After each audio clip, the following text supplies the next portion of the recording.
ধন, সম্পদ, ঐশ্বর্য। মানুষ হয় নিজের সৌভাগ্যের দ্বারা এগুলো লাভ করে থাকেন বা কর্মের দ্বারা। সৌভাগ্য আসলে কি? গ্রহের দশা যা প্রত্যেক মুহূর্তে বদলাতে থাকে। কর্মের মাধ্যমে যখন আপনি ধন অর্জন করেন, তখন সেই ধন আপনার আগামী প্রজন্ম লাভ করে। সেটা হয় সে ভোগ করে বা তার জন্য তার ভোগান্তি হয়। আর এটা নির্ভর করছে আপনার কর্মের ওপরে। কি কর্ম করেছেন আপনি সেই ধনকে লাভ করার জন্য। যদি আপনি সৎ পথে চলেন, নিষ্ঠা ভরে আপনি কর্ম করে থাকেন এবং তার ফলে আপনি ধন অর্জন করে থাকেন, তাহলে আপনার আগামী প্রজন্ম সেটা ভোগ করবে, সেটা প্রয়োগ করবে নিজের বিকাশের জন্য। কিন্তু যদি আপনি কুকর্ম করে থাকেন, কোনো রকম ছলনা করে থাকেন এই ধন লাভ করার জন্য, তাহলে 100% আপনার আগামী প্রজন্মকে এর জন্য ভুগতেই হবে। তাহলে আপনি কি চাইবেন? যে আপনার আগামী প্রজন্ম সুখ ভোগ করবে, নাকি আপনার কুকর্মের পরিণাম ভোগ করবে? নির্বাচন আপনারই। আসুন আমার সাথে ভালোবেসে বলুন, রাধা রাধা। লোভ আপনার অন্তরের আরো একটা শত্রু। দেখতে গেলে এটা একটা শব্দ, একটা সংস্কৃত শব্দ। লব ধাতু থেকে উৎপন্ন হয়েছে। এর অর্থ কিছু লাভ করা।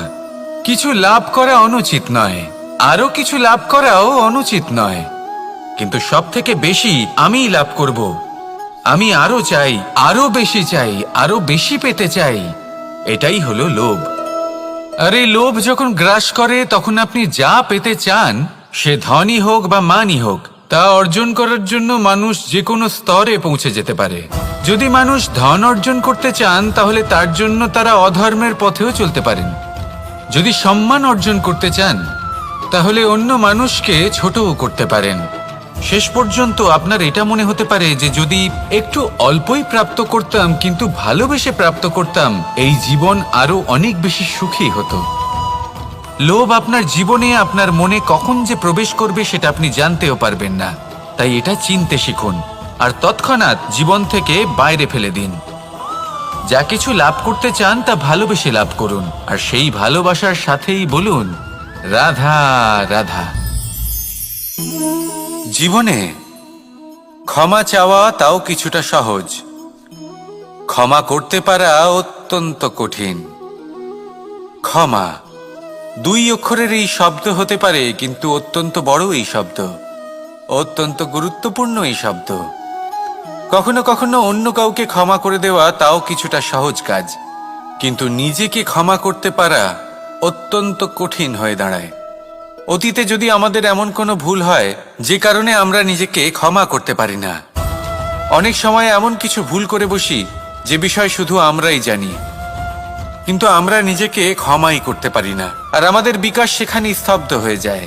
কারণ যদি আপনি ক্ষমা করতে না শেখেন, নিজেকে ক্ষমা যদি না করতে পারেন, তাহলে তা আপনার জীবনের সবথেকে বড় বাধা হয়ে দাঁড়াবে।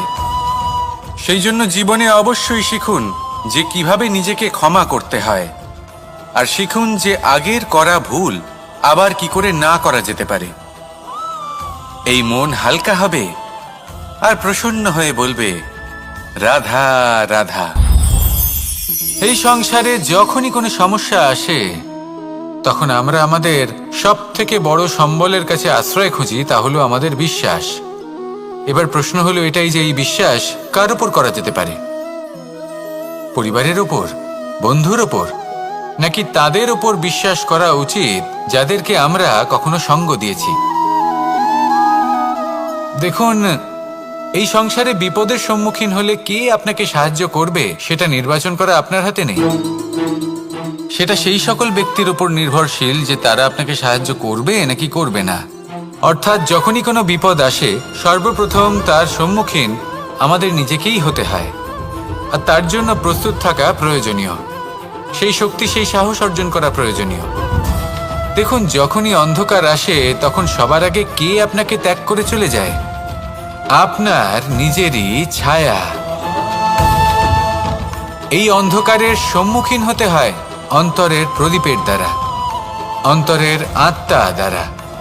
তবেই আপনি অন্ধকারের ওপর জয় লাভ করতে পারবেন। সেই জন্য যে বিপদই আসুক না